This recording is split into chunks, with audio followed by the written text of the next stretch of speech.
না লাগবে গুড়, না লাগবে চিনি। এই চিনি গুড় ছাড়াই দারুণ সুন্দর লাড্ডু বানিয়ে ফেলতে পারো। তো এই লাড্ডু বানাবার জন্য প্রথমেই ঘি গরম করে নিয়ে তারপরে এর মধ্যে আমন্ড নিয়েছি, আমন্ডগুলো একটু ভালো করে ভেজে নিয়েছি। আমন্ড ভাজার পর তারপরে এখানে কাজু নিয়েছি, কাজুগুলো ভালো করে একটুখানি ভেজে নিয়েছি। কাজু ভাজার পর তারপরে এখানে আখরোট ছিল, আখরোটটাও এরকম হালকা হালকা করে ভেজে নিয়েছি। আখরোট ভাজার পরে তারপরে এখানে কিশমিশ দিয়েছি, কিশমিশ দু রকমের কিশমিশ দিয়েছি, কালো কিশমিশ আর সাদা কিশমিশ, দু রকম কিশমিশ দিয়ে এগুলো ভেজে নিয়েছি।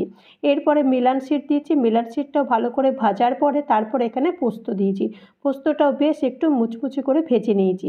ভেজে নেওয়ার পর তারপরে এখানে খেজুরটাকে আগে থেকেই ভালো করে পেস্ট করে নিয়েছি, পেস্ট করে নিয়ে তারপরে ঘি দিয়ে ভালো করে এটাকে মিশিয়ে দিয়েছি। মিশিয়ে দেওয়ার পর সমস্ত ড্রাই ফ্রুটের সঙ্গে খেজুর ভালো করে এটাকে মেখে নিয়েছি। মেখে নেওয়ার পরে তারপরে এই লাড্ডুর আকারে বানিয়ে নেব। তার আগে আরেকটু সুগন্ধির জন্য একটুখানি এলাচ গুঁড়ো দিয়ে দিয়েছি, খেতে তাহলে ভালো লাগবে। এই লাড্ডুর আকারে বানিয়ে নিলে তৈরি হয়ে যাবে ড্রাই ফ্রুট লাড্ডু।